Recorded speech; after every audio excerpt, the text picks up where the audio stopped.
Patio surfaces covered in dirt and debris can totally kill your outdoor vibe, but keeping them clean is way easier than you think.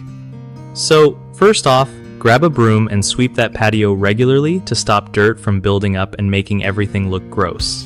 When you sweep, try to get into the corners and cracks where dirt loves to hide. Next, hose down the area or use a bucket of water with some mild soap to wash away stubborn grime. Just don't use anything super harsh that could mess up your patio material. If you notice moss or algae, a mix of water and white vinegar sprayed on and scrubbed with a stiff brush usually does the trick without chemicals. For concrete or stone patios, pressure washing once or twice a year is clutch for getting rid of deep-set dirt, but be careful not to blast too hard and damage the surface. Make sure you clean right after storms or windy days because wet dirt and leaves can stain or cause slippery spots.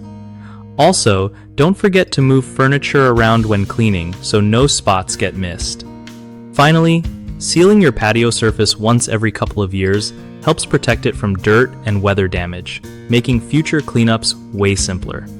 One of the biggest mistakes people make with patio cleaning is ignoring regular maintenance, which lets dirt and grime pile up and makes cleaning a nightmare. Fix this by sweeping weekly and washing monthly. Another common problem is using harsh chemicals or abrasive tools that can damage your patio's finish or surface. Always stick to gentle cleaners and soft brushes or brooms. Lastly, not addressing stains or moss right away can lead to permanent marks and slippery, unsafe spots. Deal with stains quickly using natural solutions like vinegar, and keep an eye out after bad weather so you can clean promptly. BigHomeProjects.com is awesome because it helps homeowners find trusted local contractors who know their stuff about patios and other home projects. Plus, it gives contractors a solid way to connect with people looking for quality work without all the hassle.